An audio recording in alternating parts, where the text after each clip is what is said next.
Hello, everybody. Welcome to the Dastardly Gentleman podcast. With me, I have Frank. Say hi, Frank. Hello. I hit the wrong button. Oh, good. We totally skipped the intro, but you know what? Whatever. we'll put that in post. Well, yeah. Okay, we'll do it live. So, how is everybody doing tonight? How's your week been? We've been gone for a couple of weeks. We missed you. Actually, we haven't been gone. We just haven't podcast lately. But I felt we really should talk about this, Frank. I know you brought it up a couple of times. A couple? So I feel like you might have been fairly passionate about it. Well, okay. So midterms 2018. All right. I just read. Okay. Hold on. I was pausing for effect. Okay, Frank. Jesus. So the midterms 2018 were record turnouts, man. Not really record, but the most people have gone to the polls for a midterm since 1914. Did you know that, Frank? I did. Oh, I did. Because you two read the news sometimes. I do. I periodically peruse the liberal media outlet. I kind of don't believe you. Well, no. I mean, I definitely do.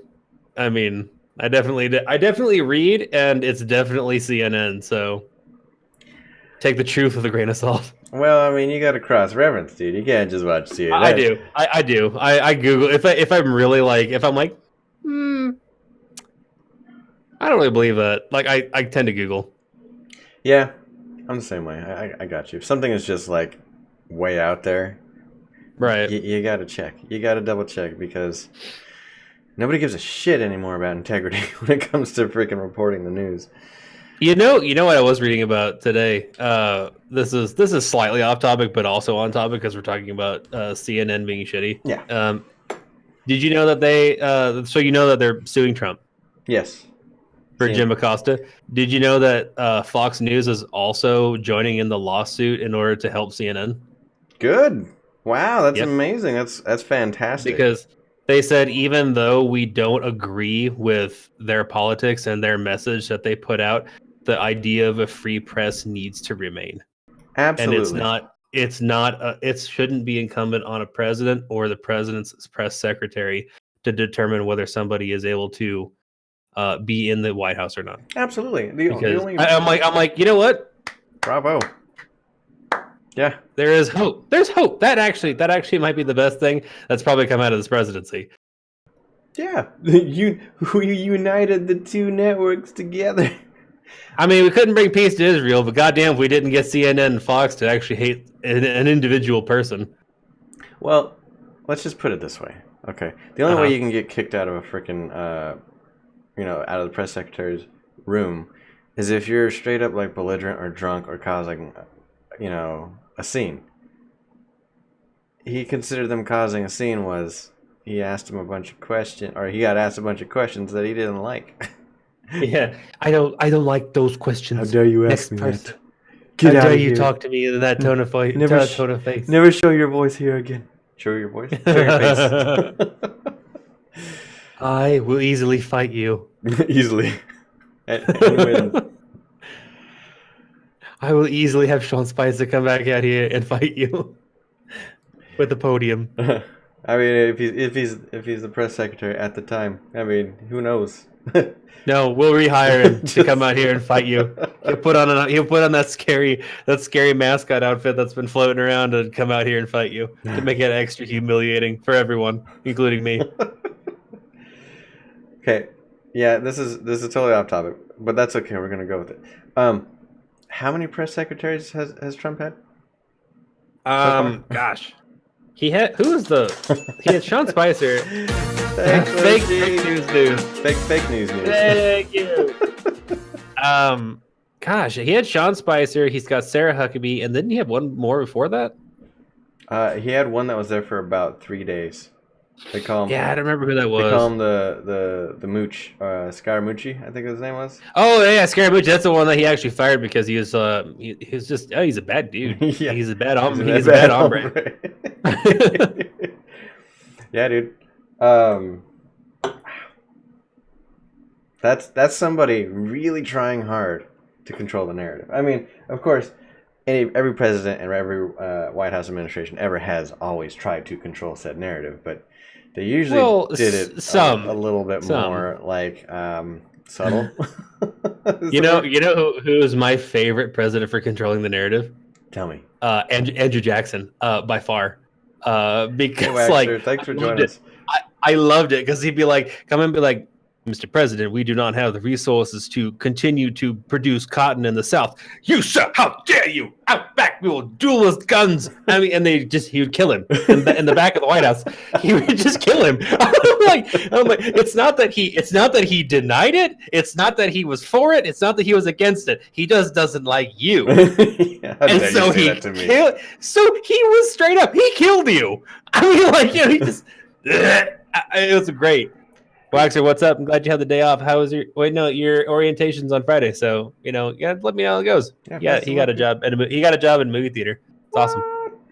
Yeah, I know, right? He's gonna have to tell me, like, he's gonna have to give me spoilers. Spoilers on the new Harry Potter, not Harry Potter. No, I don't give a shit about Harry Potter. I don't give a shit about that. No one cares. Look, he went from was it Colin Farrell to fucking Johnny Depp? No one cares. Oh, is there Johnny Depp in anyone? Yeah. Son of a bitch. Well, I mean, I didn't really give a shit about Colin Farrell either. He does this face a lot. Oh, dude, he's only got one face. I mean, like, it's the best. I mean, okay, this is also severely off topic, but like, he always has a. Yeah. Like he's very sad, like, because we always make fun. Like, it doesn't matter. Like, he does like the knit eyebrows like all the time. It doesn't matter what he does. So like, he was like in Alexander. He was like, from Macedon, and I'm like, man, he looks really unsure. Or like, and then God, what other movie was he in? Fuck, I can't remember. But then I ended up, so like I was laughing about it. Like, it's called A New World. It was the worst movie I've probably ever seen in my life. We wanted to make it a drinking game where, like, anytime that Pocahontas did something that made absolutely no sense, or there was like 3 minutes of more than one person in a room and there was nothing but silence and doting, that you had to take a shot.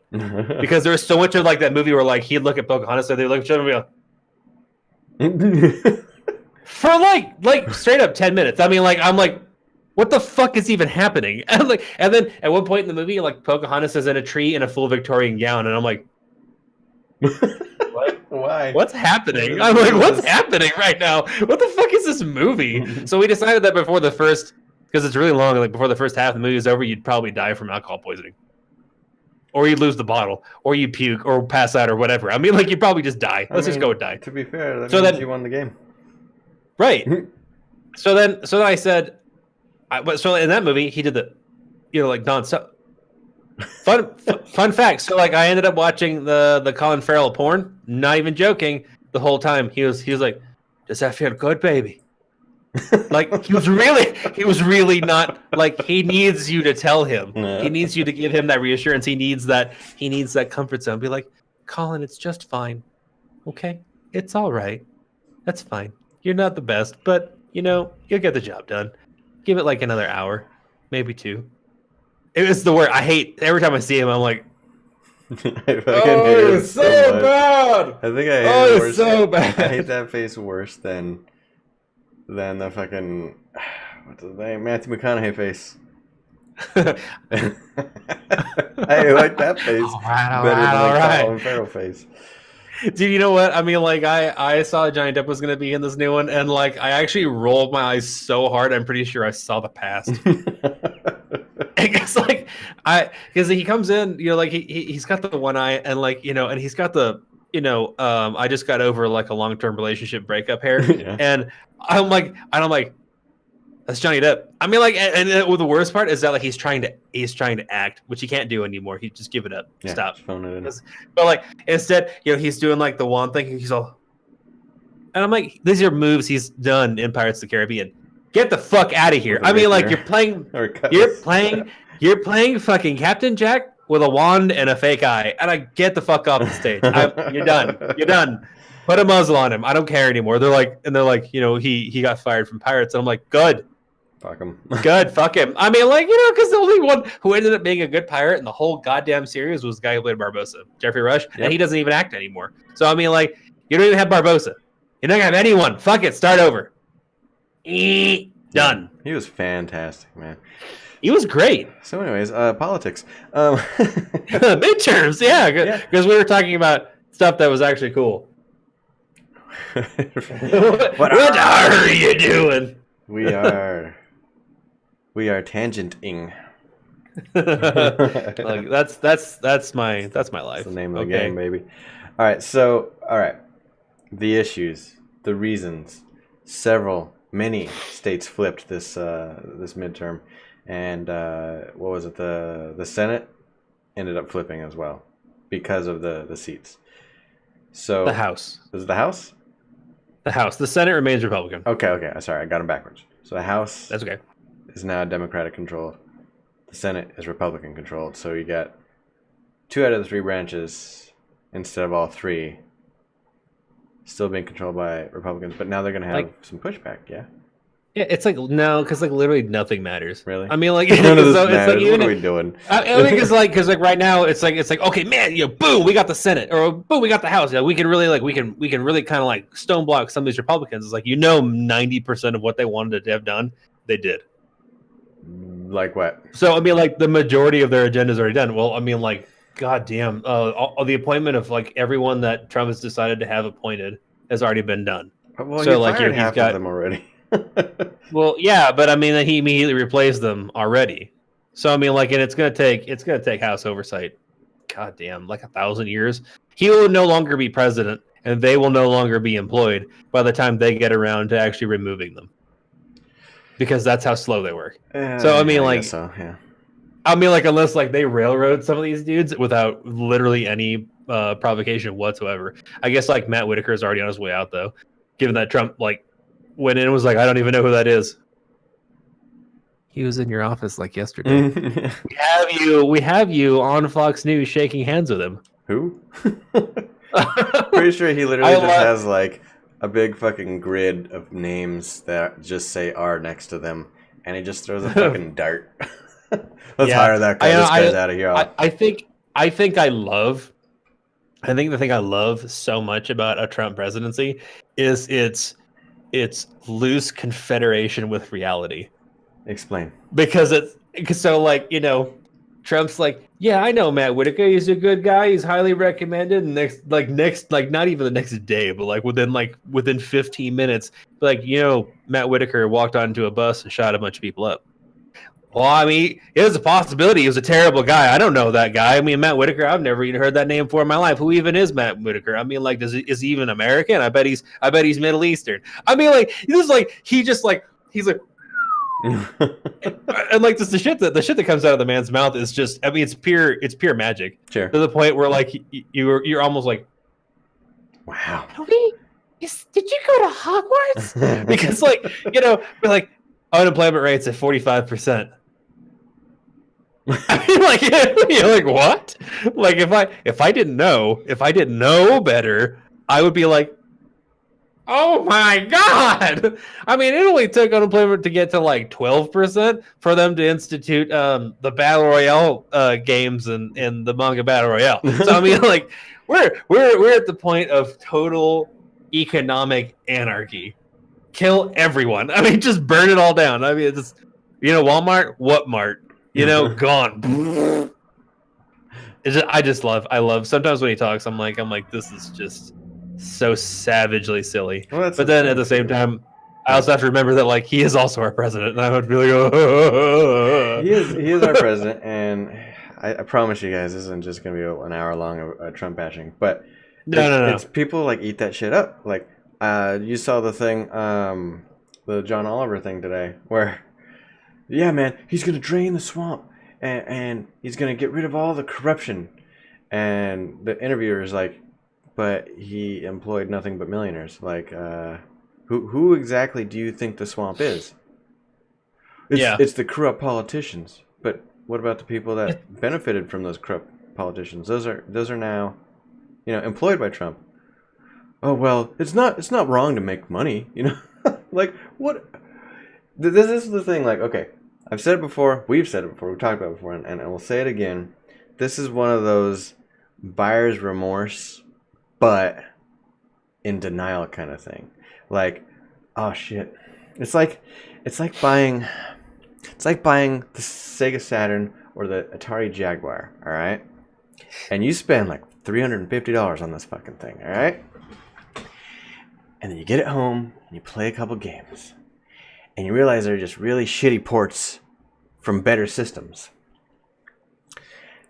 But you spent a lot of money on this shit. You can't take it back now. So what do? You don't want to look like a fool. You don't want to like be to your friends. Yeah, I'm an idiot. I bought the thing, and no. You tell your friends you should buy it too. It's the greatest system ever. You should buy it too, and you should buy all the games, and we can totally play it. I guarantee you, it's gonna be the best thing since sliced bread. But guess what? Your friends aren't idiots. You're the idiot. But you will catch a couple people. Be like, you know what? I'm not too well researched on this sort of thing. I'll take your word for it because you're a good friend. And then they make the same mistake and they don't want to feel like an idiot for trusting an idiot. So the cycle continues.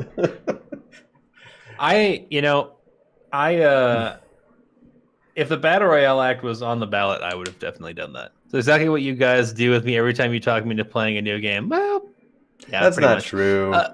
That's almost entirely true. Shit. I mean, especially where like if we play in an MMO. I mean, like, look, I still play the Forest. I can't build it by myself because I can't fight everything by myself because they're terrible. So like my thing about like that interview where it's like, I don't feel like it's inappropriate to hire millionaires. I do, however, feel that it's inappropriate to hire them in places that they have been put. Yes. Like, let's say, for example, Ajit Pai is a prime example. So like he's the CEO, he's an executive of Verizon and stands to make a bunch of money by removing internet neutrality or net neutrality. So then he comes out and he's like, well, there's no evidence to show that this is even going to be helpful. It's like, I mean, all the evidence, if that's what you mean. I mean, like, I don't understand that. And so, like, he removes it, and then he, this for some reason is not an example of draining the swamp. But I'm like, no, that is sliding yet another alligator into the swamp. Yes, I mean, that is actually making it muckier. And then, like, you have like Scott Pruitt, who was all about like devastating environmental control agencies' power to actually be able to restrict and maintain different oil drilling sites, fracking, etc., and then putting him in charge of the EPA, and you're like, you don't think maybe that's not the best? You want to know what the worst part about it all? Is they're getting caught, and they're getting away with it. Like Ajit Pai, he came out and admitted, like, because he took a poll from the public and basically said, do you think net neutrality, blah, blah, blah, is good or bad? And it shows that there was about 100 to 200,000 bot accounts using dead people's names. Kind of like falsifying voting, The one thing that we should be the most freaked out about, apparently. Yeah. And he even came out and admitted, there was some discrepancies in the polling system, but the damage is done already. He already got net neutrality, in motion to be repealed, and he came out and said, "Yep, that was on me. I did it, and also I am guilty of all that shit. Come at me." Nothing's happened to him. Yeah, it's the worst. I mean, that particular bit is easily the worst. I mean, that's something that, like, whenever we talk about like draining the swamp, I mean, like, I do agree that it needs to happen, but I mean, like, this clearly wasn't it. This is the opposite. And I think that I mean, if anything, it's actually just making it worse. And I think that the thing that's going to make it like happen is going to be one of two things. One, a very strong-willed individual is going to basically weaponize the people. Yes. And have to use them as leverage to be like, yes, you are a millionaire, but I guarantee you that 50 people with torches and sticks will drag you out of your swanky ass Malibu apartment and beat you to death in the street. So tell you what, stop doing what you're fucking doing, or, this mob will burn your shit to pieces. Right.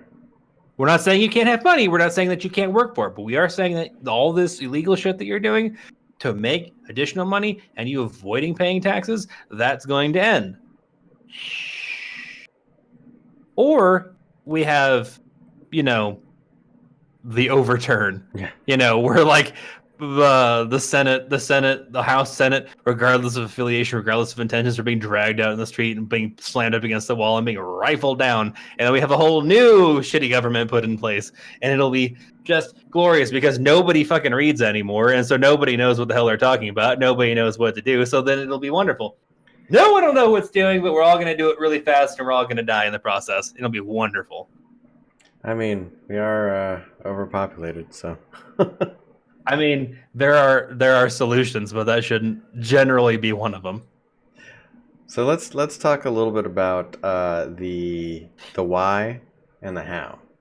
So why did so many people turn up this time? Since, like I said, record since 1914.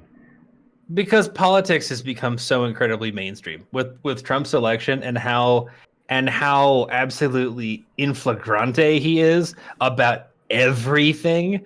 I mean, you can't go into a place and almost not be able to feel politics, right? Like permeating the walls. I mean, like, and you almost can't have a discussion with anyone anymore without knowing that on some level you can, like, in the back of my mind, when I'm talking to somebody, just like having a regular conversation, I'm thinking in my head about, like, I wonder what this person's politics is like. And being able to, through talking to them, I know who they voted for, and it's easy for me to tell. Sure. Because it's like all about like what they talk about and like what they say and what, like, and the mannerisms of which that they do it in, and I'm like, okay, I know exactly who you voted for. So I mean, like, it's just like politics has become like so incredibly commonplace, and at this point, the 2016 election was so disastrous for the left that they are doing, like I said earlier, and attempting to weaponize their electorate areas, and so they're calling on like droves of these uneducated young people to come out and vote the way that they want them to, and unfortunately it looks like a lot of places that happened. Yeah, absolutely. Sweet. I still ran into, like, I don't know, many people that still said the same old song and dance. What's the point? What's the point of voting? I hate that. I mean, like, that shit makes me crazy. I wasn't able to vote, and it makes me mad as hell. I mean, and Frank and I had this discussion because I wasn't sure if I was going to vote because I didn't want to be part of the problem because I wasn't. I whisper screamed at you. Yeah, I mean, like, because I was at work. But like I hadn't had any time to do any kind of research, so like all I saw were fucking attack ads on TV for my local local elections, and I'm talking like some of the most vile shit I've ever seen said about another human being running for office. I mean, I've heard some people, like, before this year, I've seen some attack ads that were like, this person's questionable, in bed with the oil lobbyists, or this person is receiving donations from questionable people. They shook hands, and I saw a picture, and blah blah blah. Okay, well, this year it was. Now it's like this Republican gave an abortion to a woman behind an Arby's with a coat hanger. It's like this shit. They get accused of like some of the most heinous shit. Well, I don't know. I haven't seen any other states' attack ads, but this state in particular, it was all one-directional, conservative to liberal attack ads that were just fucking vile. It was, this person is for human trafficking. This person is okay with the Taliban. Go join her. Go join her. She says it's okay if you join the Taliban. What? This is local politics. This isn't fucking like, oh, I'm in Arizona, I'm just gonna go hop on a boat and go join the Taliban. Dude, that. And are we talking like the McSally and Sinema or whatever the hell their name is? They were saying that about Sinema, and that was right. Like, and except I don't know about the human trafficking, but the Taliban thing is actually true. Well, she received donations. That's on her Wikipedia. She received donations from a questionable source. It was Well, it's not just that. She's also part of a group that she formed on September 12th. That she says that there's no reason why we can't have the Taliban and Al Qaeda surrender Osama peacefully, bin Laden through peaceful diplomatic means. And I'm like, which is and then she also said that that it should be your right as an American to join the Taliban should you desire so. okay. And I'm like, no, Obviously, sorry. asinine shit. But I mean, I'm like, I see what she's trying to say, but she's wrong. Obviously, she's dangerously naive. I mean, like, let's just. I'm gonna go the high road. Yeah. I'm gonna go the high road. I'm gonna say that she's not malicious. She is. She's not stupid. She totally is. That she's just naive. But that's somebody that you're still having running your government. I mean, that's somebody that's dangerously uneducated in the world. Being like, we could have Osama bin Laden turned over peacefully. You realize that they slammed a fucking plane into a building. 2 planes into 2 buildings. Like they didn't they didn't be like, be back in time for dinner. I mean, like they didn't. Did you see these motherfuckers pack parachutes? I mean, like they knew it was a one-way trip. You think that these people are gonna be like we're gonna take one of our cherished clerics and just turn him over because, gosh, that's strongly worded letter. She's got some valid points. Like, no, obviously, sorry, obviously misguided. And yeah, I mean, like I said, I choose to go with misguided instead of just like fucking idiot. The like the conservative ads probably were like, she's a traitor. I think she's just stupid. But I mean, that also, to me, in my mind, disqualifies her from the position. Because if you're a fucking idiot and you can, basically broadcast it to the world like I'm fucking dumb, then you should be like, you can't run for office. Sorry. I will say this though: every single politician I've actually seen run for office, and that way I actually had an opportunity to vote for or against, has said some stupid ass shit. Like I was like this last election, the presidential election, I was really about Gary Johnson. I'm like, dude. Oh my god. Well, I was really about him after Bernie got out, because I was for Bernie, but I was really about Gary Johnson because I didn't want to fucking vote for Hillary or Trump. But then he started talking a whole lot. And then I'm like, oh my god, he was the worst. Dude, stop talking. I know, he was the worst. I mean, because like I was like, dude, you know what? Gary Johnson, he might be your boy. Hold on. Yeah, and I see it. Why is it doing that? We were doing just fine for half an hour straight. Okay, we're back. And we're back. Like, Gary Johnson though. I mean, like he might be your boy. I mean, but I was like, dude, he might. He might be a reasonable alternative. I was reading his website and I'm like, cool, all solid points. And then it's like, honestly, go conspiracy theory on me if you want to. He'll get a haircut. He did. I know he looks like he's actually regressing at Hitler Youth Camp. Oh man, I forgot what I was gonna say now because I saw the thing go down. Gary Johnson. And we're back. Okay, so and then. But like you can almost like call it a conspiracy theory if you want to, but I can almost look at it and be like, you can tell when he got a payoff. Yeah. To just dive. I mean, like you can tell because he went from like, this is my plan of action for whenever I get into the White House. These are the things that we're going to accomplish. These are the things that the Republicans like. These things the Democrats like. This is how we can make it feasible for ours. Let me know whenever I can talk again.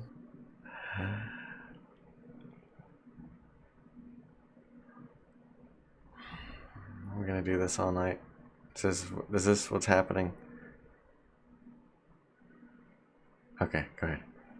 All right, so then these are the Democratic points, these are Republican points, and he could draw a graph between them and be like, okay, is this how I'm going to achieve all that? His website was very comprehensive. It gave you a very detailed tax plan. I'm like, cool. Sounds like a winner to me. Right. Very presidential. Between the two of them, holy shit! Between Trump and Hillary, and you're like, this guy is more presidential by a country mile. And then overnight, what is Aleppo? Hold on. Oh, yeah. Sorry, folks. My internet's doing its thing again. That's why we can't have nice things. Anyway, so then like overnight he was like, so what is, I'm sorry, what is Aleppo? And then like he did the interview where he was sitting on the park bench and he was like, he was talking like this. And then the lady was like, I'm sorry, what are you doing exactly? Why are you? And she's like, he's like, well, I mean, at this point I could win this election, just have my tongue bit the whole time. And I'm like, dude, you had me. You haven't seen any hiccups? That's good. Okay, that's good. It's going red on our end and dropping frames, but we will continue until you tell us otherwise.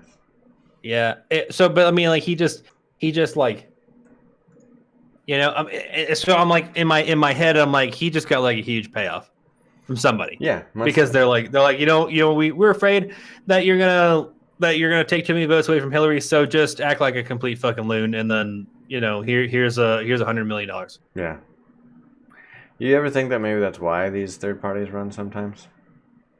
Somebody will pay me off.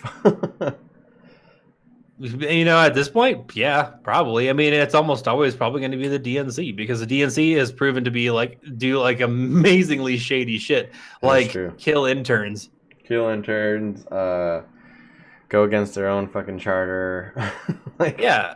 I mean, have Bernie like leading majorly in points, and then all of a sudden like ask him to step down in favor of Hillary just because she has the right gender, right, and the last name, right. And that's what blew me away because I say I'm like hey I would have voted for Bernie, and then first after my workmates decide roll the dice on whether or not I get murdered, and I'm like because we'd never seen an independent. He's a Dem. No, he ran on the Democratic ticket because he knows that an independent won't win. So I mean, he was an independent that ran on the Democratic ticket. They're like, he's a Democrat. He's not. I mean, he's not though. He's actually. Whenever you see him on CNN, it has a D next to his name. So that's all I need to know. Yeah. So he's the enemy. And I'm like, yeah, but he's got but if you actually read his charter, he had some great concepts on how to run the country. He wasn't just like this oh my god, help me with her name. The Alessandro Ocasio-Cortez the fifth, or what the fuck her name is, from I don't know, some dumbass New England state that decided to vote her in, and they're like, she's the youngest person of color ever elected. Like that's supposed to mean something. The will of D. Yeah, I would have voted for him if he had the will of D. But if he, for some reason, that's supposed to mean something, right? And this kind of goes back to the whole midterms thing and this is what I mean by people having all these young people go out and vote when they don't know shit about shit. Right. And she is a prime example, and she was doing this shit on Twitter, and it just made me so pissed off. And I wanted to, and it's our channel Twitter, so I didn't say anything about it. I wanted to, I really did, but I didn't. But she did this little laughing emoji, in her little description about this Republican article, where the Republican article was like, she wants to give free healthcare and free college and free this and free that. And then she was like, well, yeah, looks like they caught on to our plan, laugh emoji. And I'm like, yeah, but how are you going to fucking pay for it? Right. That's the question every fucking time. And I don't care about you bra burning fucking Little Red Cookbook assholes out there that are just fresh out of UC Berkeley and think that the world fucking owes you something, because it doesn't owe you shit and it doesn't care about you. What it does care about is it cares about fucking dollars. Can you make this fiscally possible? If your answer is, well, it should be a right, the answer is fucking no. You have no idea, and you should get the fuck away from politics because you don't know what you're talking about. And that's what I liked about Bernie, because Bernie was like, we're going to give free healthcare for the common citizen, and we're going to get free college. How are you going to do it? Here's how I'm going to do it. And then have a comprehensive fucking plan about how you're going to do it. Yeah. So, I mean, he wasn't just saying, I want these things, and then therefore they shall be, because he's not a fucking idiot. Yeah. So, I mean, it's not like, you rubbed some fucking lamp and then magic happened. It's just, you actually had something in mind. And this woman, God curse the fucking ground she walks on for being such an entitled little pissant. She like just like when she had this interview, and I was just like spellbound. And if I had been the interviewer, I probably would have stood up, thrown my fucking cards on the ground, and slapped her right across the fucking face because she's like, yeah. I mean, fucking, I'll be like, I'm sorry. What are you doing? I gotta clean my stupid bitch slapping hand first. Like, so then she has this interview, and she says, you know, we want healthcare and we want education for the masses. And the interviewer's like, well, how do you plan on doing that? And she goes, well, you pay for them. And I'm like, dude, it's not fucking free, you fucking idiot. Jesus, God damn it. I mean, like, do you know what free is?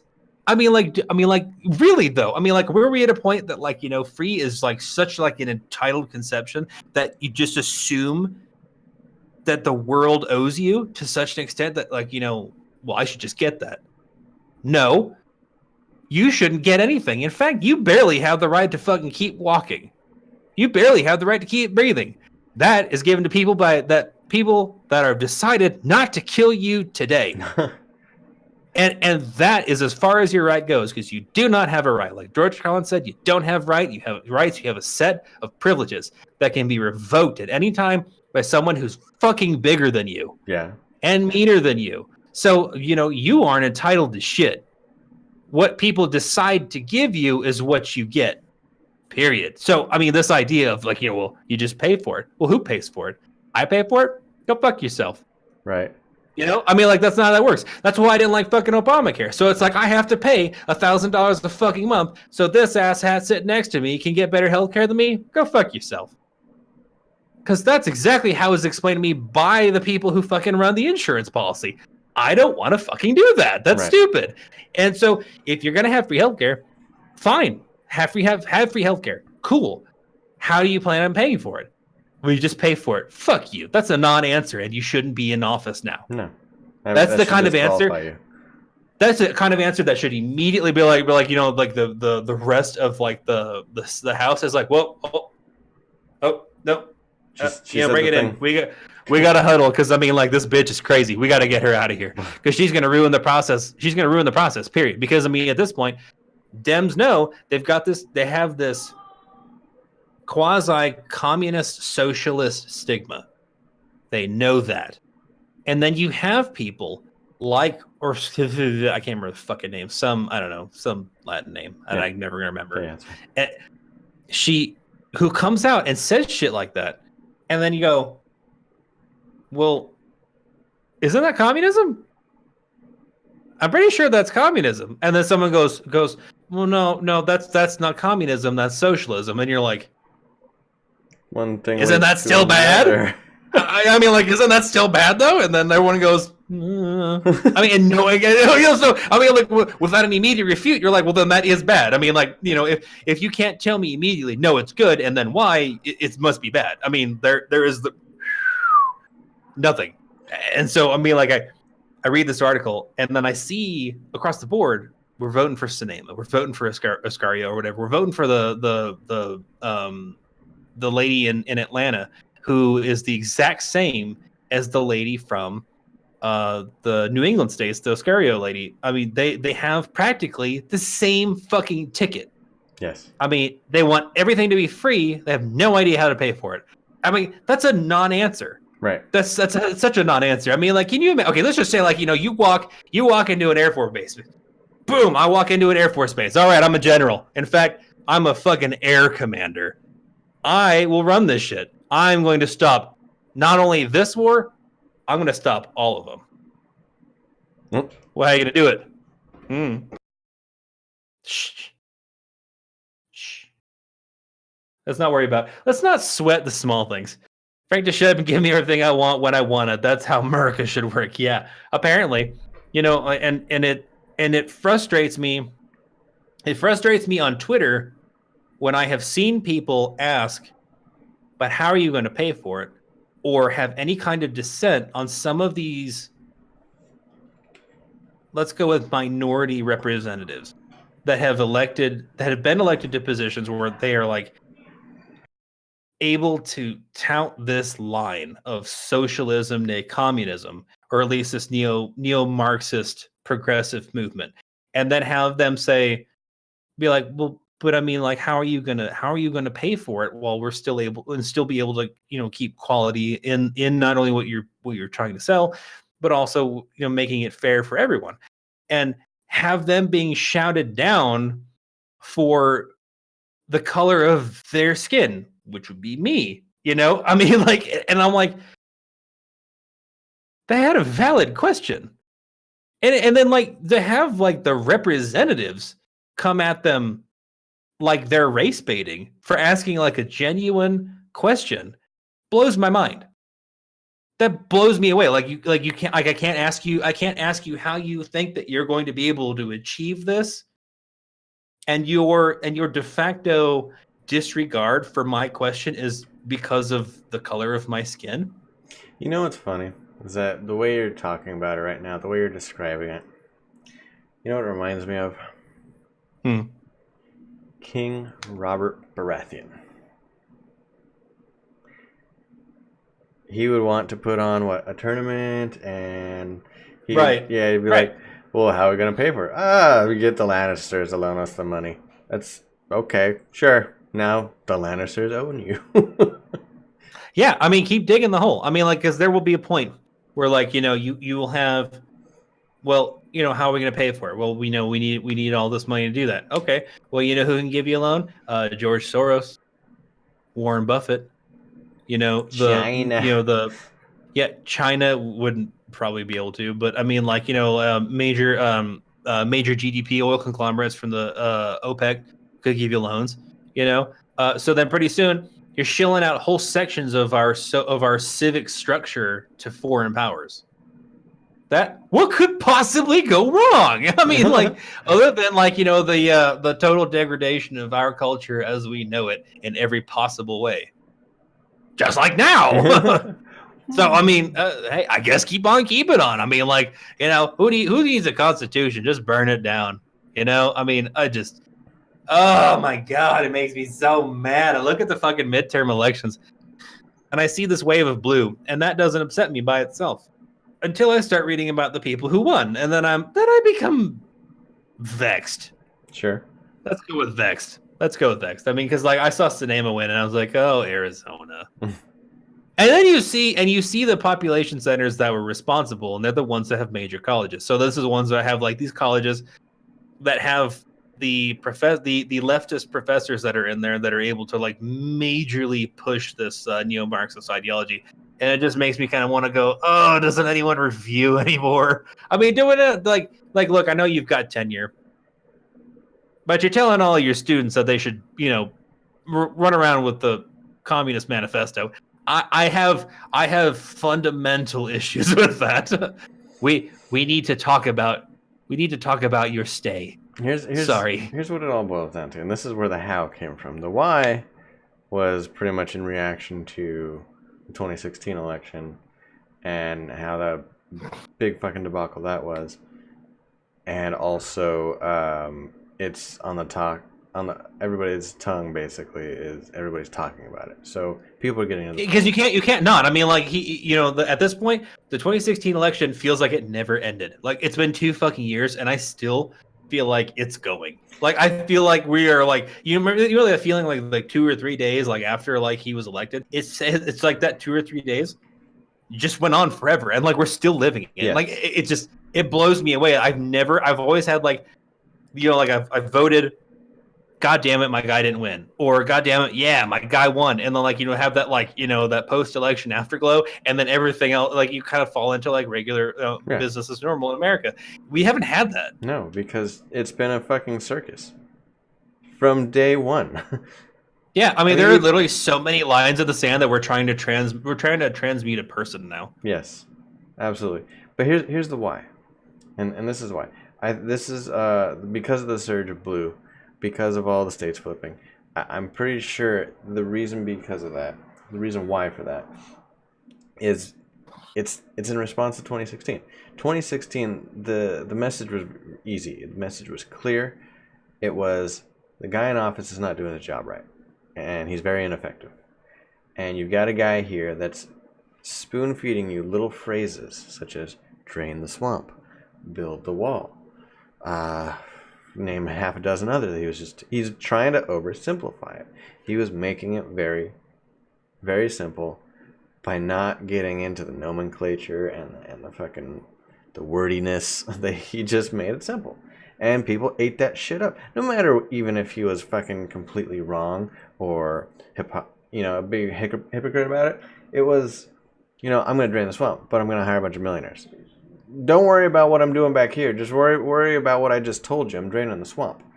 Shit like that. Here is the response. Well, I need to hire a person that's transgendered of color for the job. Why? Because it's the opposite of what we have over there. Okay, well, that's oversimplifying it to the other extreme. Like, you want somebody with a buzzword that says minority or the buzzword that says not Republican, and that's not good enough. That's never been good enough. It wasn't good enough for 2016. It's not good enough now. You have to actually look at the fucking person and what they stand for, and that's what I did. Like, when I was looking at, like, when Frank silently whispered at me and screamed that I should go vote. My whisper scream. He's like, you have to go vote. He said, well, polls close at 8. Do your research right now. Like, do like at least a half an hour to an hour. I'm like, okay. So I did. So I looked at all these fucking people, right? And I'm not gonna lie. That's exactly how it went down too. That is exactly how it went down. And I'm not gonna lie. I did not vote for a single fucking Republican. There's one big reason why. And we'll get to that in a second. But the other reason is just that there was slim pickings, dude. There was nothing good out there. People were either riding the wave of Trump or they were trying to push against it. And I didn't look at any of that. I looked at it and I thought it was pretty fucking pathetic, to be honest. Because literally I would drive around town and see signs saying, they're not just a conservative, they're a Trump conservative. Like, what the fuck does that mean? Like, it's like, does that mean that like they have no idea what they're talking about and they just make shit up? Yeah. I think it means I want to put Trump's name by there because he's got the brand Trump, because that's all he is the fucking brand. Right. No, I mean I get it. I mean, like, I know why they're doing it. I mean, and I can support the idea of doing it because it's like, because you were talking about before, where like you had the 2016 election was sort of like the answer, or like I should say like the answer to like the Obama legacy, right? Where like you had somebody who was not only ineffective, but in the views of many, turns out, Americans, un-American, right? And so then you have like, this is not a politician. He's anti-PC, which is what we're drowning in right now, and he represents the protest vote. Because I don't think even he didn't think he was going to win. I mean, nobody thought he was going to win because it was a joke going in and it was a joke coming out, turns out. And so, like, everybody voted on him just to say, fuck you, Hillary, to show, like, this is our protest vote. We're voting for someone that we think has no chance of winning because he represents how we, the silent majority who have been incredibly marginalized over the course of the Obama administration, feel. Right.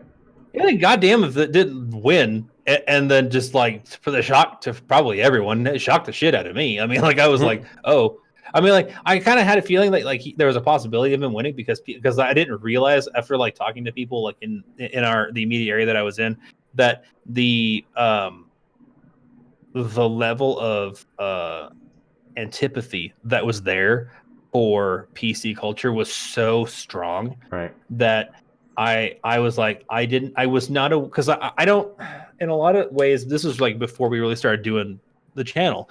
So like I wouldn't really keeping up on social issues because, okay, a lot of the books I read are either fantasy, science fiction, or they're written about 150 fucking years ago. We're social issues or like polio. I mean, like, so we don't really like, I didn't really know, like, I mean, like, because they're like, well, the trans community, this trans community, that. I'm like, what the fuck is a trans? I had no idea. I mean, like, until we started like doing this, I literally had no idea what half this shit was. I didn't know there was this big PC culture and the big anti-PC culture. And hell, I'm on the internet all the goddamn time, and I had no fucking idea what anyone was talking about. Right. Maybe I'm old. Maybe I'm closed-minded, and I just didn't care. I don't know, but I mean, like once I actually started to learn it, I was like, okay, it makes sense why people be pissed off and they don't want that because we're telling them what to think. I'm against thought police, and so Trump was the big like, right. And then he was president. Now you're like, whoa, okay, well now we got to deal with it. Okay, well here we go. See, like the 2016 election, fucking killed me, man. It wasn't necessarily like because Trump won, but it was because of how he won. Like, fucking Democrats shot themselves in the foot by pushing Hillary over Bernie. Truly. It was the lesser of two evils, but if Bernie would have been there, it wouldn't have been so bad. You know? Yeah, I do. I agree, and I don't feel that anyone that voted either way should feel bad about their vote. Right. So, but I mean, because they voted the way that they felt that they should. Right. And I understand that. Just like with this elections, like I see a lot of states turn blue, and I'm like, yeah, that's unfortunate. But I understand it too, because I mean, like not everybody thinks like I do, and in the case of a lot of Phoenix and Tucson areas, not anybody really thinks. So they end up electing, a homeland terrorist. So I mean, but that's fine. I mean, like if that's what they want to do, I mean, that's cool. I mean, she's practically the poster board child for American recruitment to the Taliban. If that's your thing, you should probably, Dude, not. Let's just go with not. Most Let's just go with people not. do what they are told by somebody they kind of respect, and that fucking killed me. Like, I was having a discussion with a couple friends, and they're a little pushy, but they're very much so conservative, right? I'm sitting there over at their house and having a drink and watching TV, and one of them comes over. She's like, I need to give you the sign so you can put it in front of your house. I'm like, they're doing now. What? She's like, oh, you're gonna vote for this person. I'm like, are you fucking telling me who I'm gonna vote for? Are you serious? And she's like, yeah, put this sign in front of your house. We want this person to win. I'm like, why? Well, because the person in there right now sucks. I'm like, that's not good enough. Tell me why. That's a no. See, I mean, like, look, it's all about you have to think. You have to make decisions on your own. And it's like if you've done the research and you're like, you know what? I like Sinema. I like her fiscal policies. I love the fact that she supports Taliban. I love the fact that she likes to sell people into human trafficking, and that she thinks that you should be allowed by law to smoke weed in your hotel room while you have a couple of girls chained up to the radiator. I mean, if that's what you think, if that's how you feel, then you know what? That's how you vote. That's your American right. Ryan, clip that real quick. No, stop it! You guys are the worst. No, I don't want to talk anymore. No, look. Sound. I mean, like, no, that's the worst. Look, I'm gonna stop talking anymore because last time we had that one guy who came in like right whenever I was in the middle of that hypothetical about Hitler being good, and like he got all mad at me. Yeah, man, Hitler's not so bad. Clip. Yeah, I mean, like it was like that. That's not fair. That's hardly fair. But no, I mean, like if you decided that's how you like to vote, if that's what you believe in, then you should definitely vote that. I mean, you should have done the research though. I mean, and like you definitely, your friends are assholes and idiots, and they should never do that. No, I would never do that. I was actually really offended. I'm like, well, you should be. I mean, like basically being like, hey, you don't know any better. You're an idiot, so you get to vote for this person, or we're not friends anymore. I'm like, well, peace. See ya. We had the same. This boy can read a fucking newspaper. We had the same discussion about Prop 127. Prop 127 was for Arizona. It's agreeing with a mandate, which I mean, it's a mandate. It's a federal mandate, but it's agreeing with a mandate to put into place renewable sources of energy such as solar. We need to rely 15% of our energy needs to come from solar by the end of 2020, I think it was, or 2022, something like that. And then it was going to go up to 30% by like 2030, which on paper that sounds good. Apparently California already did it, and their collective electric bills have doubled and tripled. Oh. That's what they are saying. I'm not seeing graphs. I'm not seeing figures. All I'm seeing is this is what happened to California. I'm like, where? Show me. Look at this graph. But I'm like, where? I'm like, you. That's what you're saying. But there was like fucking signs everywhere. I got like 17 fucking letters in the mail saying vote no on Prop 127. I'm like, but why though? Yeah, you give me this. But why? And then like, the the subject came up at their house, and they're like, well, obviously you're gonna vote no, right? I'm like, probably not. Actually, I'm gonna probably vote yes. Why would you want to do that? Our electric bills are gonna skyrocket. I'm like, they might go up for now, but when we're on renewable energy, it's gonna be cheaper in the long run. Do you ever think about that, fucking idiot? Like, but what about right now? Okay, well, let's all think about tomorrow instead of in 3 years. Okay, you gotta think about the big picture. So I'm labeled as a domestic terrorist for voting against what they want to vote for. Well, I mean, obviously. Yeah, obviously. I mean, I work in the energy sector, so I would have to really like look at like the fine print on this proposition because I mean, like, let me see the graphs. Right. Let me see the data because if you can't provide it, then my answer would be no. Not only that, because like but it was to me, it was overwhelmingly like so many people and so many signs and so many advertisements are out there saying vote no. Like, who's paying for all this shit? Like, that's what I want to know. Why is the anti 127 getting so much funding? Who has the best interest? Gee, I wonder.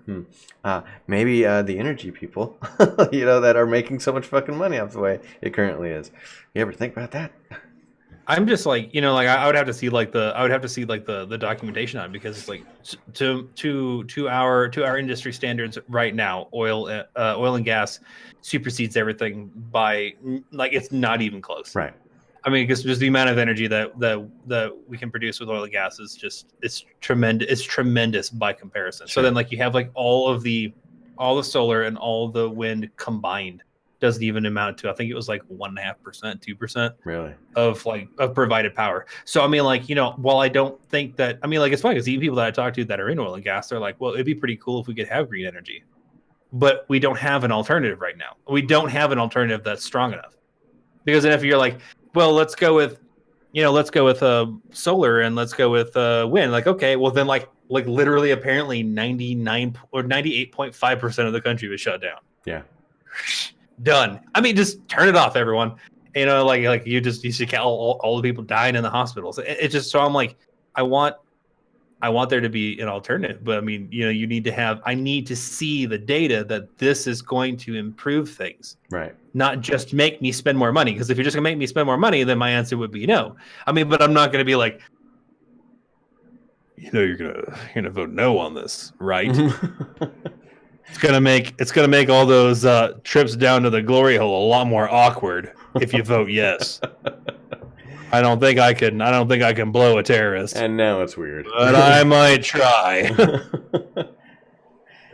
Yeah, man.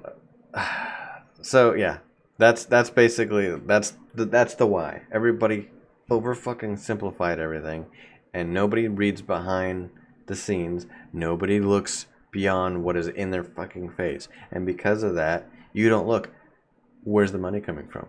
Why is somebody so interested in keeping things the same? Why is somebody so interested in changing things? You need to learn these things. You need to look into those things because not everybody tells you the truth. It's not like, I mean, look at the whole thing with Ajit Pai or whatever his name is, the fucking net neutrality dude. He told you a bunch of shit. He literally lied to your face, and he went to your fucking face, and he went so far out of his way to lie to you that he created thousands to tens of thousands of bots to vote in his favor. He got caught doing it. Guess what? Damage is done. Shit's already passed. And there's nothing you can fucking do about it because you didn't think about it for a second. Like, this is fine. This is fine. This is the way it's supposed to be. No, everything's fine. Oh man. Stupid man. I guess. We'll think about it twice next time. Yeah. No, you won't. Well, I mean, like, you got net neutrality in California at least. At least there's that. Yeah. So I want to tell you one major issue, and we already talked about this, but we're going to talk about it again, like on podcasts now. Okay. So one of the issues that disqualified every single Republican and conservative for me when I was voting was the marijuana issue. Okay, that's fair. If you don't think, and this is my personal view, you may not agree, but if you don't think... Ghastly gentlemen do not endorse nor prescribe to any of the opinions of the people in this podcast. They are solely the opinions of that person speaking. If you don't think that marijuana should be legal by now, you're a fucking idiot. Wow. Yeah. What a strong position. Well, let me tell you why. Look, all joking aside, that was a joke. Go ahead and clip it if you want to. Look, it's no. I mean, look, it can't be worse than what I said. So I mean, true. go for it. Here we go. Why? Why would you not want marijuana to be legal at this point? There's so many benefits to it. Look at what's happening in Colorado. So much revenue, 10% of which is going to the schools. Schools. Yeah, ironically, really. It literally allows children with chronic seizures that basically seize 85% of the day to live a normal life. It reduces crime when it's legal. Why wouldn't you? Why wouldn't you do that? Why wouldn't you legalize it? Tell me, Frank, why wouldn't you legalize it? Because it makes you feel good. We don't want you to. You shouldn't feel good. We don't want you to feel good. It's just like jerking off. It's bad. I'm going to tell you right now. I don't smoke weed. I don't really like to smoke weed. I think I don't like it. I don't like it. I'm actually, I mean, full disclosure, I'm 99% sure I'm allergic to it. So I don't even like the smell. But guess what? It's not about me. You know? No, it's about money. I mean, like, it's about money to the extent where, like, you know, lots of people like to do it. Lots of people like to have it. Lots of people like to smoke it, chew it, drink it, ingest it, rub it on their face, rub it on their genitals. I don't care what you do with it, but you do it. You can do whatever you want with it. It's your free country, more or less. And so my thing is that it's an illegal substance. Technically, even though practically everyone do it. By social constraints, at this point, it should no longer be illegal. It's like butt stuff. And so, like, you know, like at one point, there's so many people who are doing butt stuff that it became legal. That's where I'm going with that. Anyway, so weed. Marijuana on your genitals. Stuff. So weed butt stuff.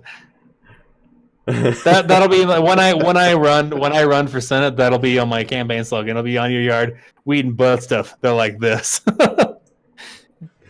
But I'm positive on both. Anyway, so, but I mean, like, you know, unlike butt stuff, you can actually tax weed. You know, you just have to do butt stuff for free. I mean, you don't have to. That's illegal if you do it for money. No, you should do it for free because you're probably not good at it. But anyway, so like, you should only do stuff if you're good. If you shouldn't get paid if you're good at stuff. Now, okay, so what you said there was the truth. What is the story they're selling? You said they're doing it because of money.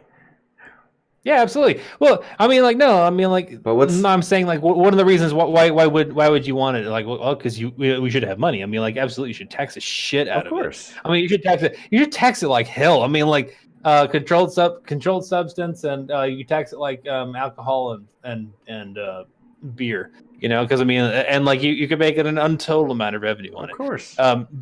I think at this point, conservative wise, it's a purely Puritan, a moral issue. I don't even think I'd call it moral because like I think it's boiled down to like an ethics and conservatism that, like, you know, if you do something that feels good, marijuana's the devil's lettuce. Yep, hail Satan. But like if you do something that feels good, marijuana's the devil's lettuce. It automatically makes you immoral. I guess moral issue. Like it makes you immoral in some way. So it's like, but no, I mean, because like the moral man can live by his own precepts of pleasure. But so, you know, plenty of them are alcoholics. So Tell me. The rocking and rolling music. And next thing we know, we'll be talking about the pornography of women. Oh, Lord Jesus, save my hand. But they do that shit behind closed doors.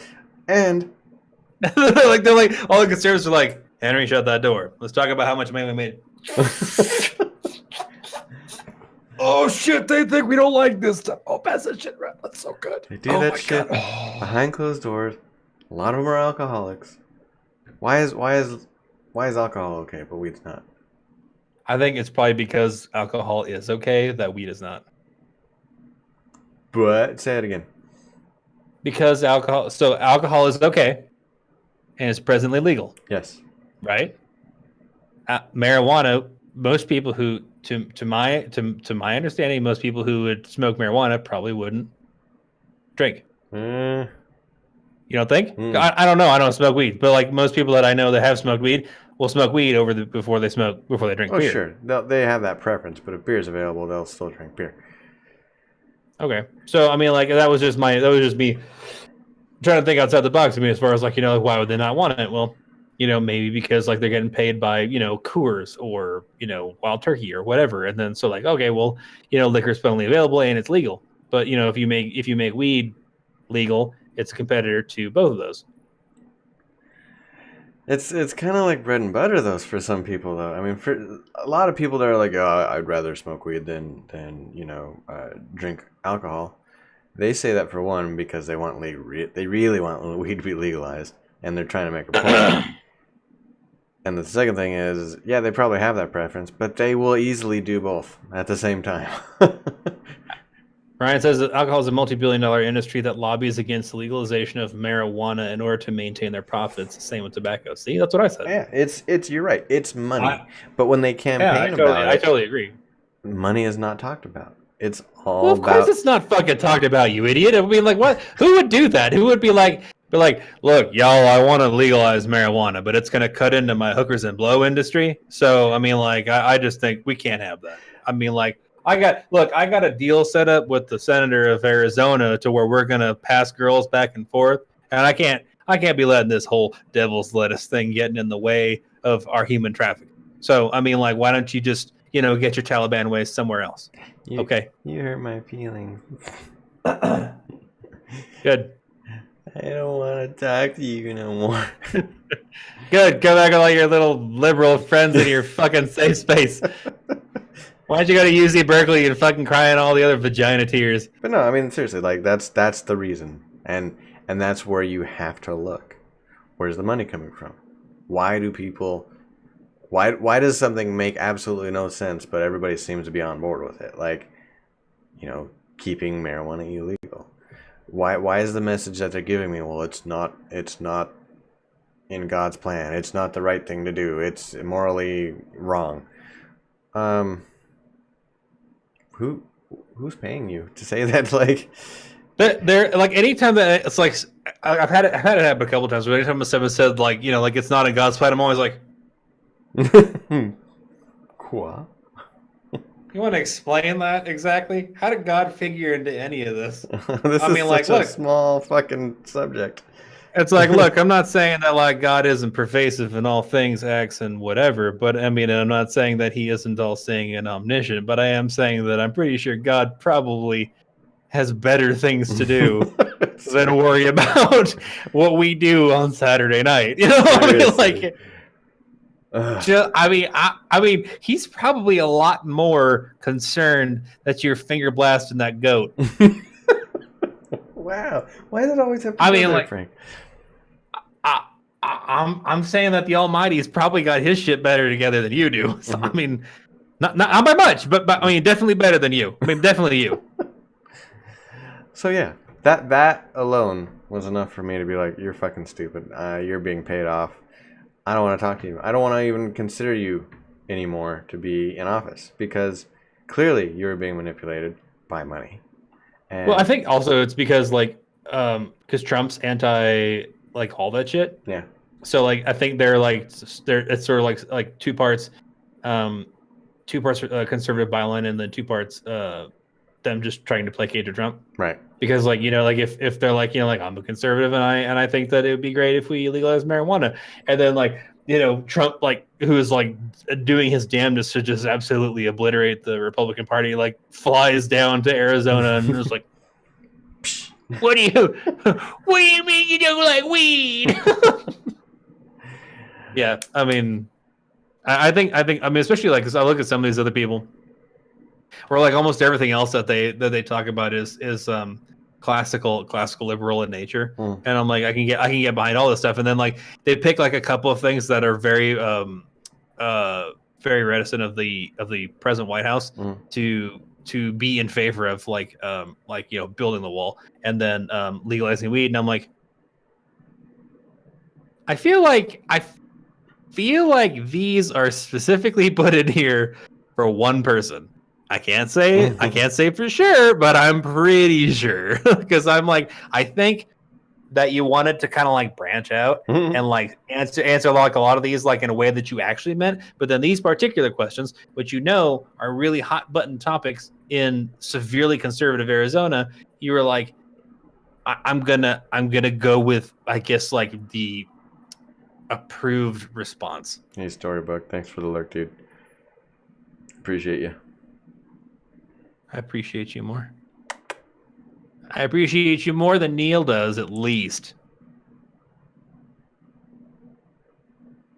Yeah, that's fair. I mean, I find it. I don't know. I find conservatives to be both amusing and vexing. Not nearly as vexing as I find liberals, though. I mean, I find liberals be fucking infuriating 90% of the time. I'm sorry, because I spend so much time being like, how are you offended by everything, and you fucking somehow manage to get to your goddamn car and tie your fucking shoes and go to work, and everything upsets you.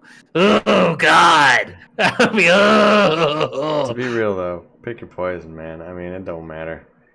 It's so weird because so the Democratic nominees and the people actually in office, they do a really good job of selling you bullshit and somehow making you believe that it's actually happening. Okay, that's their job. Okay, 90% of the time. Conservatives do a shit job of that, but somehow their constituents still are on board 100%. Okay, but conservative constituents are like super crazy, like, yeah, well, that's the way things are, and unless there's a Democratic person in office, then like, well, that person there, they're really corrupt, and they're basically they've got people in your house raping your family right now. Yeah, Marxism in a box. But I mean, like, I actually don't wholly agree with that. But go ahead. But they'll say that at the dinner table or amongst friends or, in their smoking jacket in their cigar bar, whatever. But liberals, on the other hand, their constituents, lately anyways, they're fucking militant, man. They are just like in your face. What? How could you say that? I know. I have never met anyone on either side of the political spectrum that was militant. Personally, like face to face, I've never met that person. Neither I've always been able to like talk to him and be like,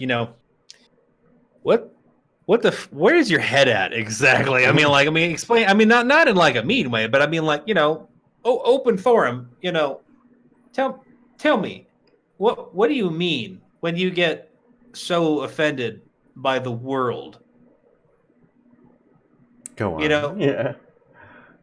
Let me know. I'm here for you, dog. I want to know. And then 99% of the time so far with all the liberal people that I've talked to, they're like, well, I don't know. Why asking me so many questions? Somebody else.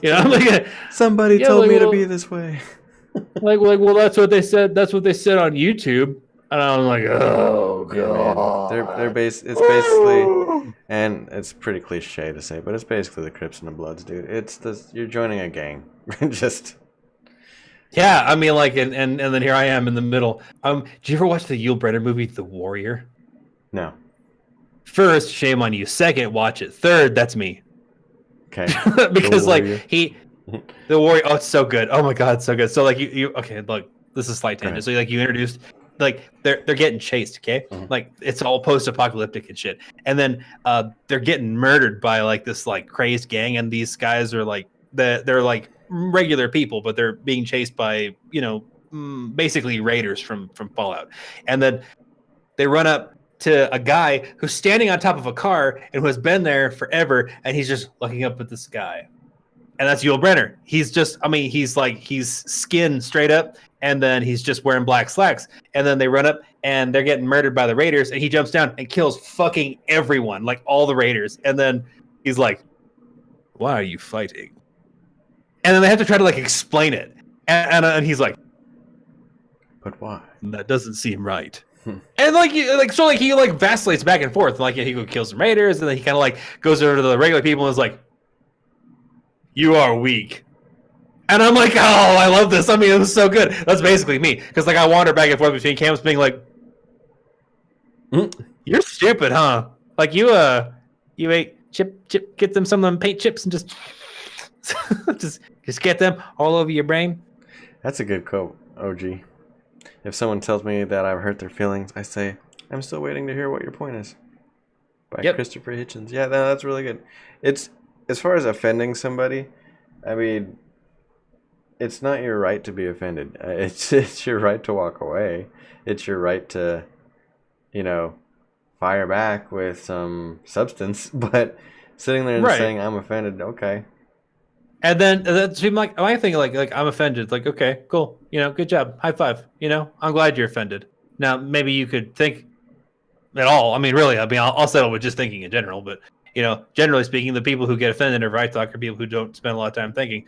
And then but then the problem I have is whenever they say like I'm offended, and then they attempt to like use some kind of like legislative force to like reinforce the idea that they are offended and this is what they want to have happen to me because they're offended. I'm like, whoa, hold on now. So you're offended by a nothing, by words, and you want me to lose my job? No. I will fight. I mean, that shit makes me mad. That makes me so mad. Listen, I gotta do something here real quick. Oh god. We got a new follower and it didn't go through, so I'm gonna resend the alert. No. There it is. Thanks, Storybook. 23. Oh, a little bit late on the follow because we didn't know, but thank you so much for following. Pull up a chair. Enjoy the discussion. Use one of the wing-backed ones. They're the best, really. They have genuine alpaca fur in the seat. Yeah, what Frank said. They do. As controversial as Ben Shapiro may be, I love his sentence, "Facts don't have feelings." Fact. And you know what? Ben Shapiro is he's so sharp. He's so smart. I would love to argue with him. Mostly because like I like to argue. Yeah.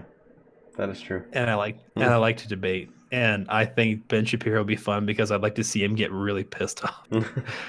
Because I can also be very inflammatory. Just saying. And he's like 5-0, and I could toss him around like a toy.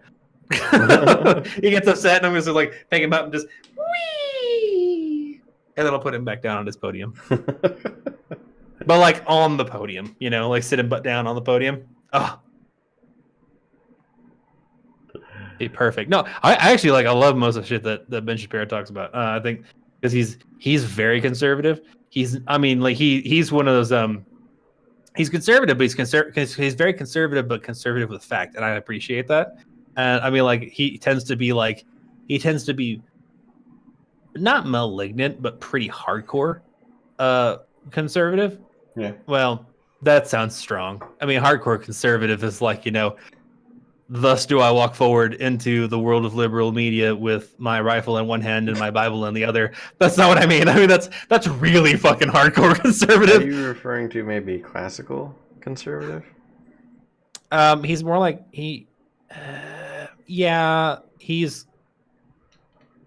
I prefer Steven Crowder, even though he's a meme now. Well, yeah, because Steven Crowder is supposed to be like. Steven Crowder is an attempt to be anathema to liberal news media, where he is more interested in inflaming a discussion than he is about actually resolving it through debate and discussion. He's more about like, there's a professor that said mean things about him, so he more or less goes on a crusade to attack that professor, but with facts. So good facts, bad attack. But at the same time, this was a professor that was supposed to be teaching ethics and morality, and he was lying like nonstop, saying that Steven Crowder was sending death threats about his son and that he was sending people to go attack him and his family. And Steven Crowder's like, I never said that. I don't advocate violence in any way. And then so like, he showed up at the guy's classroom wearing a full body suit that is neoprene white, and that says I am not a Nazi on it. And then he had a guy whose job was to stand next to him with an arrow that says not a Nazi. What? It was pretty funny. That's crazy. It's pretty funny. I mean, and the guy, oh man, I mean, like he was like a spin witch doctor. Not Steven Crowder, the professor. I mean, because he says like, he showed up with his gang of hoodlums and they threatened me in my classroom, and I had to get security involved. And then the cops showed up. And they're like, it's a private place, so we actually have to ask you to leave. He says, I understand, that's fine. And so the cops were walking him out, and they're like, we actually all watch your show. I mean, they're all getting selfies with Steven Crowder and getting autographs and shit. And like, this was the cops that showed up, and they're like, we can't have you here, but we appreciate what you're doing. That's definitely fair. He could have a little more fat. He could have a little more tact. Well, yeah, but that's the thing. That's Steven Crowder's shtick. I mean, like, because Ben Shapiro is like, your classic. Oh man, there's like no nice way to put it. Your classic debater. I really try to avoid trying to make it sound like I'm saying these jerks off on stage. But like he's your classic debatist. Haha. And he goes up. He talks about facts. He talks about ideas. And Steven Crowder is more like, he's more Trump in that he's a lot more like for the people, of the people, where Ben Shapiro is like, he's a Harvard graduate that has like all these magna cum laude diplomas and accolades as an attorney. So he's very intelligent. He's very learned. Steven Crowder isn't that he's stupid. It's just that he drops the pretentiousness down to a point where, like, because if Ben Shapiro walked in and started talking to somebody, I know that I'm going to offend so many people. I'm sorry, but if you just walked into like a McDonald's, just your average McDonald's, and Ben Shapiro started talking to him about like present social, socio-political issues, the way that he talks and the way that he approaches each subject, I mean, like they would just, I don't understand you. I'm assuming you aren't ordering. I don't know why you have a camera. And that would be the end of it. They have no idea what he's talking about. But Steven Crowder, he's a lot more visceral. That's a good way to put it. He's a lot more visceral. So I mean, like, he takes his camera in and like he's like, he breaks it down into a way where like, this is something that like these people are saying. This is exactly what they're saying, and then he uses commonplace vernacular that we use in a day-to-day to explain and discuss the situation in a way that Ben Shapiro can't. Because Ben Shapiro will use words where you're like, stop, I need my thesaurus. Let me look that up because you're pissing me off. And then Steven Crowder will be like, well, then you got this fucking guy saying, and then like, he goes off on him. Very George Carlin-y. So, I mean, it's they both get to the same end where they're talking about conservative issues and ideals, but they have different methods to get there. And in a lot of ways, Steven Crowder is A, he's more entertaining, and B, he can get the message across a lot better than Ben Shapiro can, because Ben Shapiro is, like I said, he's a lot more heady, and a lot of people, he talks very fast, and a lot of people can't understand the stuff that he does say. So I mean, I get that, and that's fine. Yeah, Ben Shapiro's like, I started teaching algebra. I mean, he really is. I mean, like, let's just say, like, you're like, gosh, I sure hope I pass my algebra 101 class, because I keep sleeping. And then Einstein walks in and goes like, today we're going to talk about how to find X. If X was in a red light formula. And you're like, oh shit. Like, this is not going to end well. Wow. I don't know who either of those people are, but they sound interesting. You should look him up. I mean, there's the hard part. I recommend looking up like a full start to finish discussion by Ben Shapiro, because you get to kind of like see, because he sees a lot of like comedians where like he kind of reuses the same information at different locations. So I mean, like if you've seen one, you kind of like seen them all, sort of thing. Try to avoid.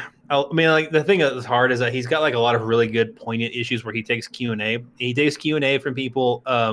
The ones that dislike him the most or argue with him the most go to the front of the line, because he wants to talk about whatever they have a problem with or what they think is a problem. He wants to talk about it and have it discussed. And he's never shitty to you. Wow.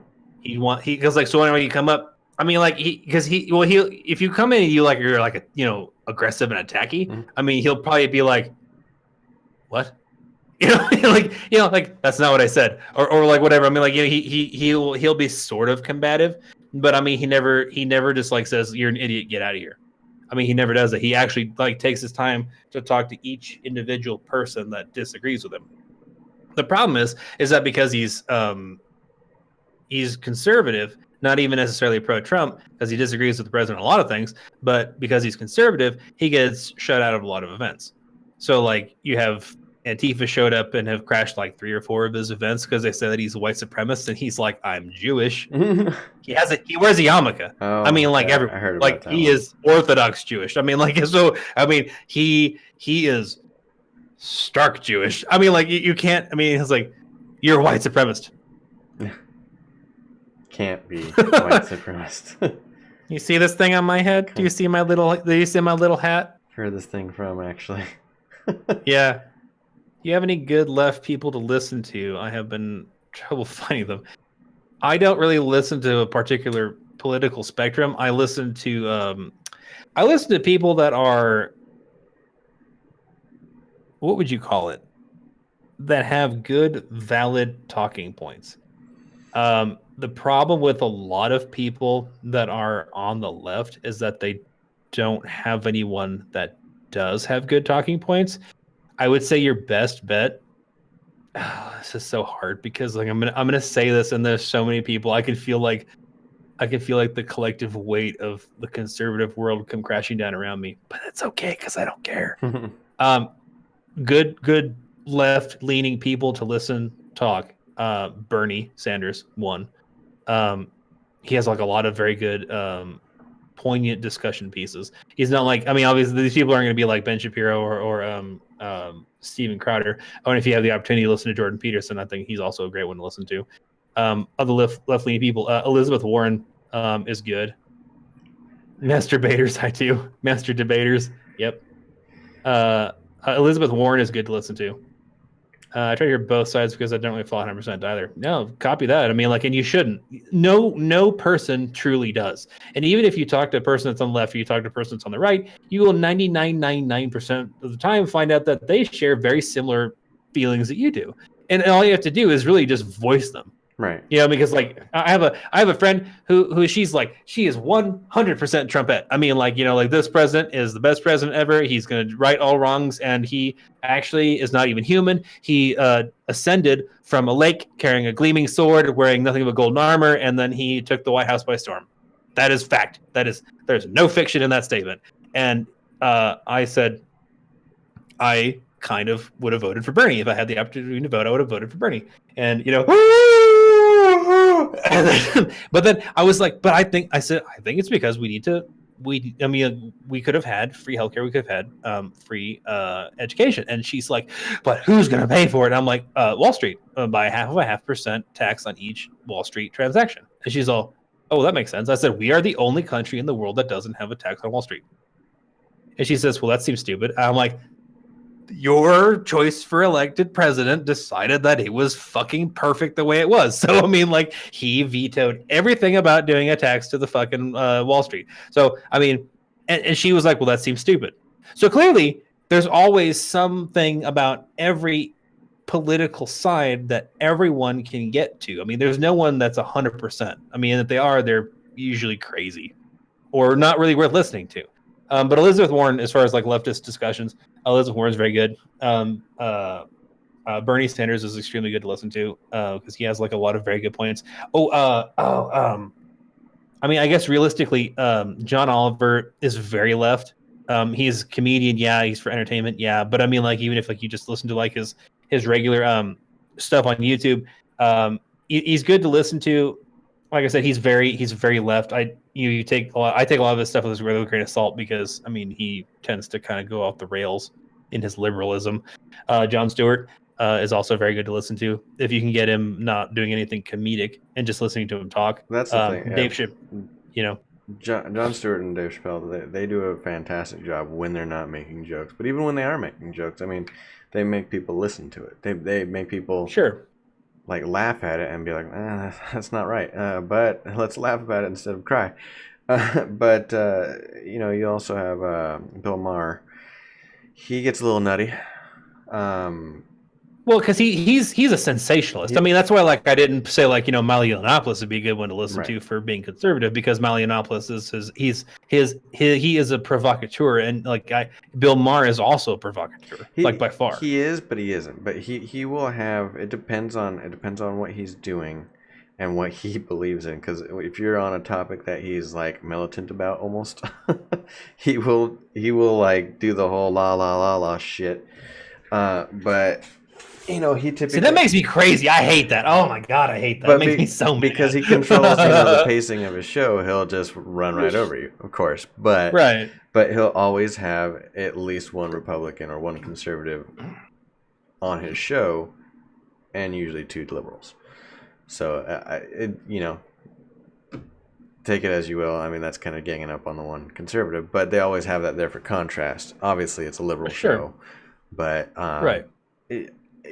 During the election, I stopped watching him because he just got nutty about the liberal agenda, and I'm like, dude, are you ignoring all of the fucking bad shit that keeps on coming up about Hillary? Like, yeah, is she the better choice though?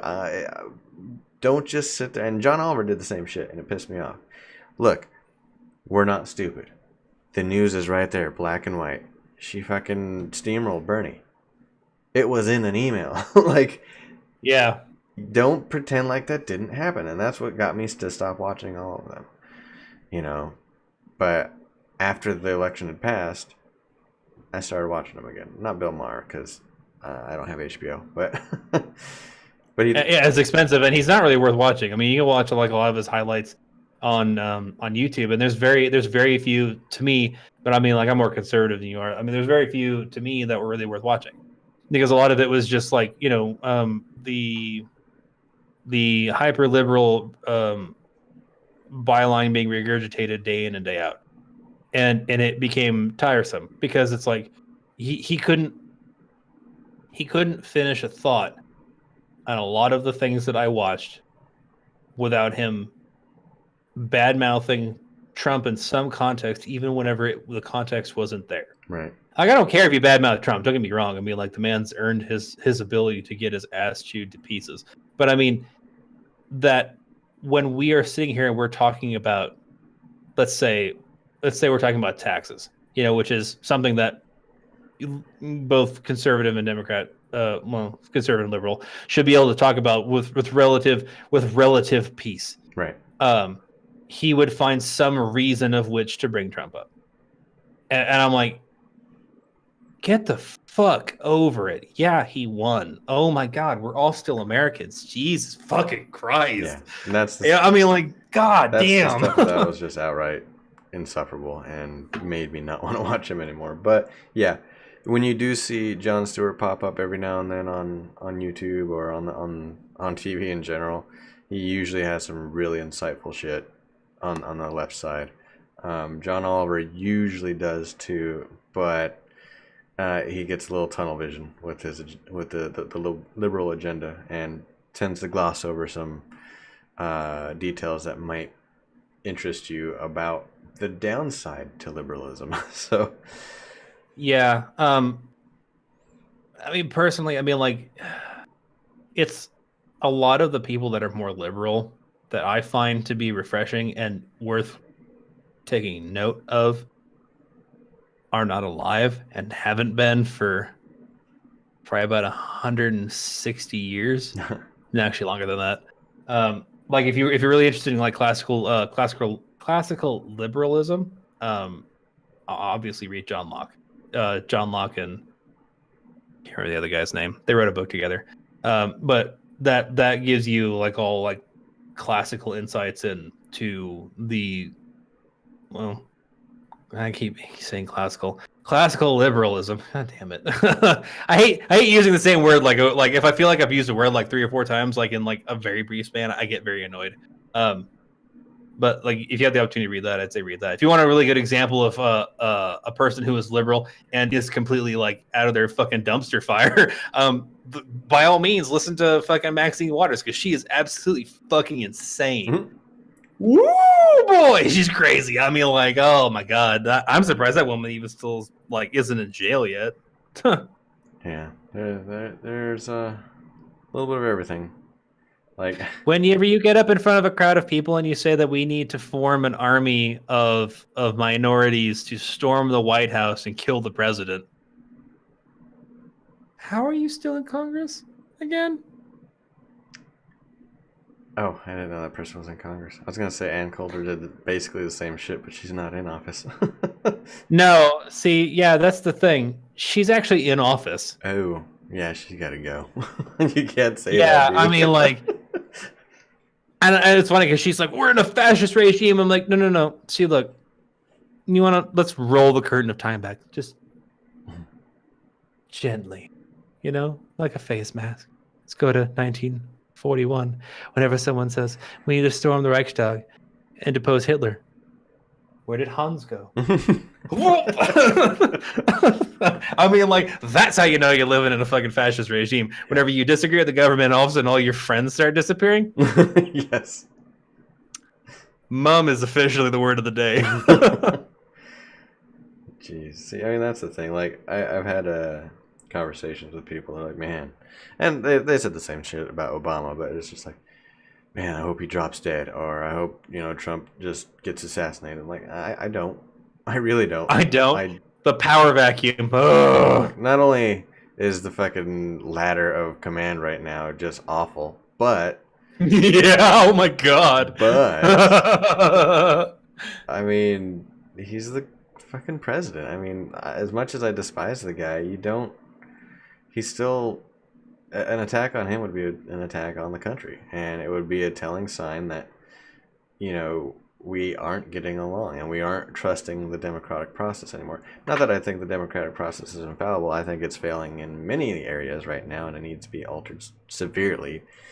But here's the problem. This is a classic problem. This is like the classic Socratic problem with democracy, is that it's working perfectly. That is the problem. Well, it's working by design, yes, but the design itself is the product of democracy is undesirable to everybody except for the 1% right now. And it's the 1% are like, damn, I don't know how I'm going to spend all this money in this lifetime. I'm going to give it to the next 7 generations. We're fine. But that being said, they've somehow convinced at least half of the country that it's okay that I make money and you're not making as much as me, or not even somewhere even close to what I'm making. It's the other poor people's fault. It's like, it doesn't make sense to me. But the way that democracy is right now is that the people with money have the most power, and the people with money are able to curb the government, curb the electoral process, and basically just get whatever the fuck they want. And money should not equal power. It does, and always has, and probably always will. Yeah. But in a democracy, it should not equal power. Here's the thing. It doesn't bother me that the upper 1% has the most money. Because if you take any societal group and you take like 100 people, Sure. so like you have 100 people and then only like 1% of that is going to do the fucking work of the 100 people. Yes. That's that's almost how it's always going to be. So like you have a whole society. If you like break it down to like the 1% or the 1% of the nation, or like the half of a percent or whatever the hell it is to have like the most money of the fucking planet that equals everyone else. That makes perfect sense. I mean, that's perfect capitalism. The thing that is a problem realistically, the thing that is a problem is the ignorance that pervades the system of democracy that we have allowed to perpetuate through generations. Yes. So we have people who don't know shit about shit that are making electoral decisions ignorantly. And this is what I meant about like the Socratic problem. You have the most ignorant people that are deciding the fate of society when they have no inkling on how democracy or government works. But you're allowing them to make the decision. So these are uneducated farmers, booksellers, welders, dentists, whatever. They don't know anything about government. They don't know anything about their own government. They barely even know about themselves or like anything that's even happening in their business. They don't know how taxes work. They don't know how business works. They don't know how tariffs work. They don't know how international trade works. But yet we are giving these people the ability to make a determination on the course of our nation. So it's like, it's really collectively our fault. I mean, the only people who are really like evil in this situation are the people like, we've got this. You don't need to worry your pretty little head. No, they need to worry their pretty little head, and you people need to fucking be able to be educated. And it's incumbent on the individual to be able to decide, I am going to be educated enough to know about what I'm reading, what I'm looking at, to be able to make a determination in my community at the very least. Yes. And people can't do that because they don't know anything. They don't know anything about anything. Most of these fuckers can't even read. Or they don't have claim, time. Is the word? I know they claim to not have time. Dumbest fucking excuse. And, you know, oh my god, that makes me so mad. I don't got time for that. It's not. Can you condense it down to a 240 character tweet, please? Thank you so much.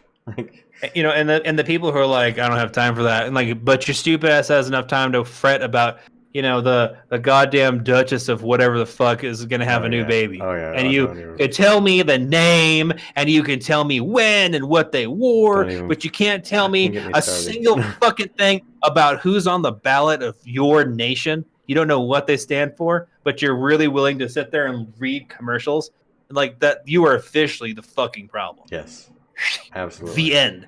And you wonder why people that are better than you make all the fucking money and make all the decisions. It's because you're too fucking stupid to do it. Mm-hmm. You're not worth the money. You're not worth the money. You've abdicated responsibility. You've decided that nothing that I do matters. Therefore, nothing that I do matters. I have no responsibility. I am no responsibility. I am a leaf in the wind. No one gives a shit. Storybook 23 gives a really good analogy. Hoping for Trump to die is like hoping for the pilot to die when you're in the plane. Yeah, absolutely. Yeah. It is. Especially like, you know, whenever like you have Mike Pence as your co-pilot, or Mike Pence is the guy in first class is like, well, one time I actually got inside of a puddle jumper and I think I might be able to fly this 747 to safety. And you're like, we're probably all gonna die, huh? I mean, he's not flying it very well, but you know, he is flying it. I mean, a landing I can walk away from is a good one, right? You get to the bottom, there's like no back of the plane. The wings are gone. The whole top's on fire. But I'm all right. But no, yeah, that's the thing that just drives me nuts. And you know, this is my thing. When people come to me with a problem, I'm like, okay, I got it. What's your solution? Oh no, nothing. I just wanted to bitch about it. Okay, thanks for wasting my fucking time. Like, thanks. Thank you for that. I could probably give you a solution, but I'm not gonna sit here and guess on what fucking works for you. Don't just come to me with problems. And that's exactly what people do. Is they're like, man, we have to pay so much money in fucking taxes, and I wish weed was legal. And well, did you vote?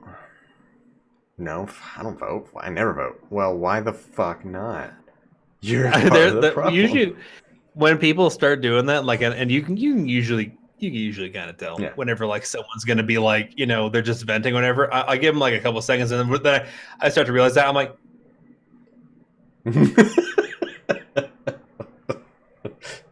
yeah, go on. No, I'm listening. Go ahead. Wow, that's terrible. Anyway, so about what I was saying, about how my dick hurts. You probably get that looked at, man. Yeah. I think. Go on. I'm actually sleeping right now. No, I'm listening. Oh my god. I'm old. I'm allowed to do that now. Yeah, you are old. Canon, elderly, and obese. Look, okay, I think.